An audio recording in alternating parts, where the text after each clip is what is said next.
Hello guys, welcome to my YouTube channel. तो friends, आज हम आपके लिए लेके आए हैं जो 24 मार्च को हिंदी का पेपर होने वाला है क्लास 10th का। तो इस वीडियो को एंड तक देखते रहिए, और अन्यथा आप जब एग्ज़ाम दे के आएंगे तो बाद में फिर पछताएंगे जब ये वीडियो पूरी एंड तक नहीं देखी। तो ये जो सत्र है 2021 और 22 हाई स्कूल यानी क्लास 10th का है, और विषय हिंदी, पूर्णांक 70, समय 3 घंटे 15 मिनट, और प्रारंभ के जो 15 मिनट हैं परीक्षार्थियों के लिए प्रश्न पत्र पढ़ने के लिए है। तो फर्स्ट क्वेश्चन की ओर चलते हैं। तो फर्स्ट क्वेश्चन हमारा ये है कि निम्नलिखित में से कोई एक कथन सही है, उसे पहचान कर लिखिए। तो ये हमारे 4 बहुविकल्पी दिए हैं, इनमें से एक सही होगा, उसे पहचान कर लिखना है। अगला क्वेश्चन है दूसरा कि रस मीमांस किसकी आलोचना कृति है। तो इसके ये 4 ऑप्शन दिए, इनमें से एक सही है। अगले क्वेश्चन की ओर चलते हैं। क्वेश्चन नंबर ग, निम्नलिखित में से किसी एक रचना की लेखक का नाम लिखिए। यानी ये 4 हैं, इनमें से किसी एक रचना के लेखक का नाम आपको लिखना है। अगला है घ कि गेहूं और गुलाब किसकी रचना है। ये आपके लिए 4 ऑप्शन दिए हैं, इनमें से एक सही है। अगला क्वेश्चन है कि त्याग पत्र किस विधा की रचना है। तो इसे आपको बहुविकल्पी है, इसे सही छांटना है। अब चलते हैं क्वेश्चन नंबर 2 की ओर कि 2 का दिया है, रीत मुक्त धारा की किन्हीं 2 कवियों के नाम लिखिए। और खा है, छायावाद की 2 प्रवृत्तियों का उल्लेख कीजिए, इनका उल्लेख करना है। और गा है, उत्तरायण कृति के रचनाकार का नाम लिखिए। यानी उत्तरायण कृति जो है किसने लिखी है, इसके लेखक का नाम लिखना है। अगले क्वेश्चन की ओर चलते हैं। Question number 3। क्वेश्चन नंबर जो 3 है वो ये है कि निम्नलिखित गद्यांशों में से किसी एक के नीचे दिए गए प्रश्नों के उत्तर दीजिए। ये 2 गद्यांश हैं, एक तो ये का गद्यांश, या तो इसे कीजिए, या ये अथवा में ये दे रखा है, इस गद्यांश को आप कीजिए। ठीक है, यानी का नंबर में जो है, का नंबर में 2 गद्यांश हैं, या तो इस गद्यांश को कीजिए या दूसरे वाले को। इस गद्यांश को एक बार देख लीजिए आप कि भिन्न भिन्न धर्मों को मानने वाले भी जो सारी दुनिया के सभी देशों में बसे हुए हैं, यहाँ भी थोड़ी बहुत संख्या में पाए जाते हैं। और जिस तरह यहाँ की बोलियों की गिनती आसान नहीं है, उसी तरह यहाँ भिन्न भिन्न धर्मों के संप्रदायों की भी गिनती आसान नहीं है। इस विभिन्नताओं को देखकर यदि अपरिचित आदमी घबरा कर कह उठे कि यह एक देश नहीं, अनेक देशों का समूह है, यह एक जाति नहीं, अनेक जातियों का समूह है, तो इसमें कोई आश्चर्य नहीं है। अब इसको देखना है, पहचानना है किस पाठ से आया है। तो इसके नीचे जो क्वेश्चन दिए गए हैं उनके आंसर लिखने, यानी उपयुक्त गद्यांश का संदर्भ लिखिए। अगला है, रेखांकित अंशों की व्याख्या कीजिए। यानी जिनके नीचे अंडरलाइन है उनकी व्याख्या करनी है। क्वेश्चन 3 है, उपयुक्त गद्यांश में भारत की बोलियों एवं संप्रदायों के संबंध में लेखक द्वारा क्या बताया गया है। इसे कर लीजिए। अथवा में ये दिया है कि पहले पहाड़ काटकर उसे खोखला कर दिया गया, फिर उसमें सुंदर भवन बना लिए गए, जहाँ खम्भों पर उभारी मूर्तें बेहंस उठीं, भीतर की दीवारें और छतें रगड़ कर चिकनी कर ली गईं, और तब उनकी ज़मीन पर चित्रों की एक दुनिया ही बसा दी गई। पहले पलस्तर लगाकर आचार्यों ने उस पर लहराती रेखाओं में चित्रों की काया सृज दी, फिर उनके चेले कलावंतों ने उसमें रंग भरकर प्राण फूंक दिए, फिर जो तो दीवार उमग उठी, पहाड़ पुलकित हो उठे। अब क्या है, इसे पढ़ लिया हमने, ये भी पहचानना है किस पाठ से आया है। उपयुक्त गद्यांश का संदर्भ लिखना है, और रेखांकित अंशों की व्याख्या करनी है इसकी। पहाड़ों को किस प्रकार जीवंत बनाया गया। अगले क्वेश्चन की ओर चलते हैं। प्रश्न नंबर 4। प्रश्न नंबर 4 ये आ चुका है कि निम्नलिखित पदांशों में से किसी एक की ससंदर्भ व्याख्या कीजिए और काव्य संदर्भ स्पष्ट कीजिए। यानी किसी एक की करना है। अब ये प्रश्न का है और ये अथवा में दे रखा है। ठीक है, या तो ऊपर वाले को कीजिए या फिर इसे कीजिए, आपको एक ही करना है। ये देख लो किस पाठ से आया, पढ़ लो। इसका क्या करना है आपको, ससंदर्भ यानी संदर्भ सहित व्याख्या करनी और काव्य सौंदर्य भी लिखना है। देख लीजिए आप, निर्भय स्वागत करो मृत्यु का, मृत्यु एक है विश्राम स्थल जहाँ जीव जहाँ से फिर चलता है धारण कर नवजीवन मंडल। मृत्यु एक सरता है जिसमें श्रम से कातर जीव नहाकर फिर नूतन धारण करता है काया रूपी वस्त्र पहनकर। या तो इसके ही लिख कीजिए इसे हल, या फिर ये दिया है कि सुन सुंदर बैन सुदारसाने सयानी है जान की जानी भली तिरछे करे नैन दे। इसे कर लीजिए या तो, ठीक है, या तो इसे कर लीजिए। अब देखो प्रश्न नंबर 5 की ओर चलते हैं। तो प्रश्न नंबर 5 क्या है कि निम्नलिखित में से किसी एक लेखक का जीवन परिचय देते हुए उसकी किसी एक रचना का उल्लेख कीजिए।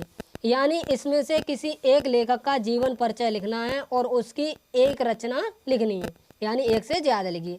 या तो लिख दीजिए आप आचार्य रामचंद्र शुक्ल का, या फिर डॉक्टर भगवत शरण उपाध्याय का, या फिर जयशंकर प्रसाद का। इन तीनों में से एक का जीवन परिचय लिखना है और 3 नंबर आपको मिल जाएंगे। इसी का खा देख लेते हैं।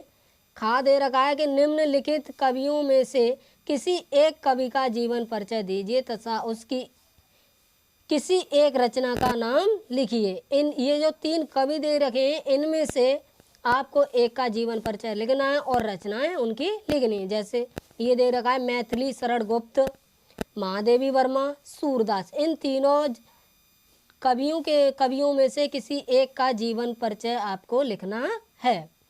अगले क्वेश्चन की ओर चलते हैं। क्वेश्चन नंबर 6 ये आ गया कि निम्नलिखित में से किसी एक का ससंदर्भ हिंदी में अनुवाद कीजिए। अब ये देख लो किस पाठ से आया है, यानी संदर्भ लिखना है और इसका अनुवाद करना है हिंदी में। मानव जीवनस्य संस्करणम संस्कृति अस्माकं पूर्वजा मानव जीवन संस्कृतु महानतम। ये देख लीजिए आप, ठीक है, इसको कर लीजिए। या फिर ये जो दे रखा है इसका अथवा वाला, या तो आप इसे कर लीजिए या फिर आप इसे कर लीजिए। इन दोनों में से किसी एक को करना है। देख लो किस पाठ से आया है और इसकी अनुवाद भी देख लेना। मानम हित्वा प्रियो भवते क्रोधम हित्वा न सोचते कामम हित्वार्थात्मानं भवते लोभम हित्वा सुखी भवे। इसको कर लीजिए। अगले क्वेश्चन की ओर चलते हैं। अगला क्वेश्चन आ गया हमारा क्वेश्चन नंबर 7। अपनी पाठ्य पुस्तक से कंठस्थ किया हुआ कोई एक श्लोक लिखिए जो इस प्रश्न पत्र में ना आया हो। अब आपको एक श्लोक लिखना है जो इस प्रश्न पत्र में ना हो। तो ये वाला श्लोक आप नहीं लिख सकते, क्योंकि ये वाला अगर आपको याद है तो ये वाला नहीं लिख पाओगे, क्योंकि ये प्रश्न पत्र में आ गया है। इसलिए कोई और सा श्लोक लिखिए। अब ये है कि निम्नलिखित प्रश्नों में से किन्हीं 2 प्रश्नों के उत्तर संस्कृत में लिखिए। यानी ये दे रखे 5 प्रश्न, 1 2 3 4 5। इन 5 में से किसी 1 2 के आपको उत्तर देने हैं। अब इन प्रश्नों को आप देख लीजिए एक बार, ये देख लो और स्क्रीनशॉट आप ले लीजिए। अगले क्वेश्चन की ओर चलते हैं। क्वेश्चन नंबर 8, यानी करुण अथवा हास्य रस का स्थायी भाव और परिभाषा बताइए। करुण रस का स्थायी भाव लिखिए या हास्य रस का लिखिए और परिभाषा उदाहरण सहित सब कुछ लिखना है आपको, ठीक। अगला है उपमा अथवा रूपक अलंकार की परिभाषा देते हुए उदाहरण बताइए। या तो उपमा अलंकार को कीजिए या फिर रूपक अलंकार की परिभाषा लिखनी है और उदाहरण देना है। अगला है ग सोरठा अथवा रोला छंद की परिभाषा देते हुए उदाहरण बताइए। या तो आप सोरठा छंद को लिख दो या फिर आप रोला छंद को लिख दो, ठीक। अगला क्वेश्चन है क्वेश्चन नंबर 9 का कि निम्नलिखित उपसर्गों में से किन्हीं 3 के मेल से एक एक शब्द बनाने। यानी एक एक नंबर के देख लो। सु से क्या बनेगा, फिर से क्या बनेगा, प्रति से, उप, निर, अभे। यानी इन 5 6 दिए हैं ये, इनमें से किन्हीं 3 के आपको आंसर देने हैं और आपको 3 अंक इसके मिल जाएंगे और प्रत्येक का एक एक उपसर्ग बनाना है। अगले क्वेश्चन की ओर चलते हैं। खा इसी का कि निम्नलिखित में से किन्हीं 2 प्रत्ययों के प्रयोग से एक एक शब्द बनाइए। यानी ये प्रत्यय दे रखे 4, न, पन, इक, इय। तो इनमें से 2 प्रत्ययों का प्रयोग करना है शब्द बनाने आपको 2 अंक मिल जाएंगे। अगला क्वेश्चन है गा कि निम्नलिखित में से किन्हीं 2 का समास विग्रह कीजिए तथा समास का नाम बताइए। यानी ये 3 दे रखे, इनमें से किसी 2 का समास विग्रह करना है और समास का नाम भी लिखना है।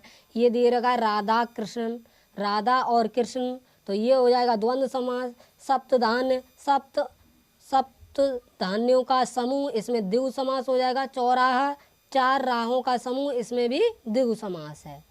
अगले क्वेश्चन की ओर चलते हैं। क्वेश्चन नंबर घ निम्नलिखित में से किन्हीं 2 शब्दों के तत्सम रूप लिखने। यानी घर का तत्सम रूप गृह, मानुष का, गांव का, चांद का, इनके तत्सम रूप लिखने हैं आपको, ठीक। और इनमें से किन्हीं 2 के तत्सम रूप आपको लिखने होंगे और 2 अंक आपको मिल जाएंगे। अब ये निम्नलिखित में से किन्हीं 2 शब्दों के 2-2 पर्यायवाची लिखिए।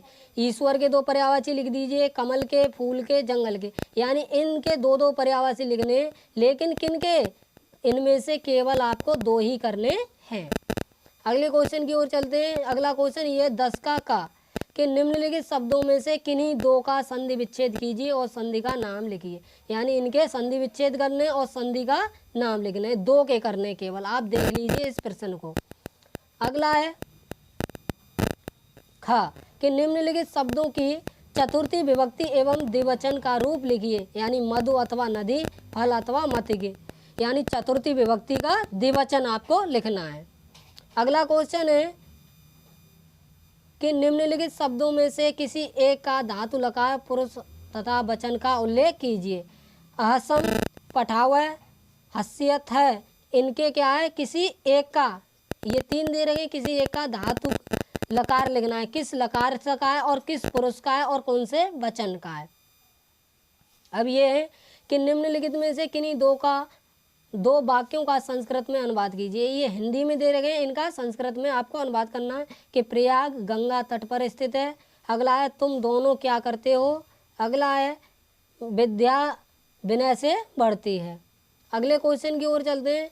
अगला क्वेश्चन नंबर 11, यानी निम्नलिखित विषयों में से किसी एक विषय पर निबंध लिखिए। यानी किसी एक पर निबंध लिखना है आपको। स्वास्थ्य और शिक्षा पर लिख दीजिए, या फिर पर्यावरण प्रदूषण पर लिखिए, या फिर वन महोत्सव पे, या फिर साहित्य और समाज पे, किसी एक पे आप निबंध लिख दीजिए। अगले प्रश्न की ओर चलते हैं। क्वेश्चन नंबर 12, अपने पठित खंड काव्य के आधार पर निम्नलिखित प्रश्नों में से किसी एक का उत्तर दीजिए। यानी आपने जो पढ़ा है तो आपको क्या करना है, इनमें से ना तो इसे करना है, ना इसे करना है, ना इसे करना है, गा को भी नहीं करना है। आप देखो, ना इसे करना है, ना इसे करना है, ना इसे करना है। अगले आते हैं, ना इसे करना, आपको करना है ये वाला कि कर्ण खंड काव्य के दूत सभा में द्रौपदी सर का सारांश संक्षेप में लिखिए। या तो आप इसे कर दीजिए, या फिर कर्ण खंड काव्य के आधार पर श्री कृष्ण का चरित्र चित्रण लिखिए, या फिर इसे कर दिए। इन 2 में से ही आपको एक करना होगा। अब बाकी आपके सिलेबस का नहीं है ये नहीं तो आपको जा करना था, ना जा करना था, ये आपको करने। तो ये जो पेपर है आप देख लीजिए एक बार, आपके 70 में से कम 65 अंक आ जाएंगे आपके परीक्षा में। अगर आपको इसका पूरा सॉल्यूशन चाहिए तो हमें कमेंट बॉक्स में अवश्य बताएं, हम शाम तक इसका सॉल्यूशन आपको अपलोड करा देंगे। आप देख लीजिए इसे एक बार। तो थैंक यू, मिलते हैं अगली वीडियो में, तब तक के लिए जय हिंद जय भारत।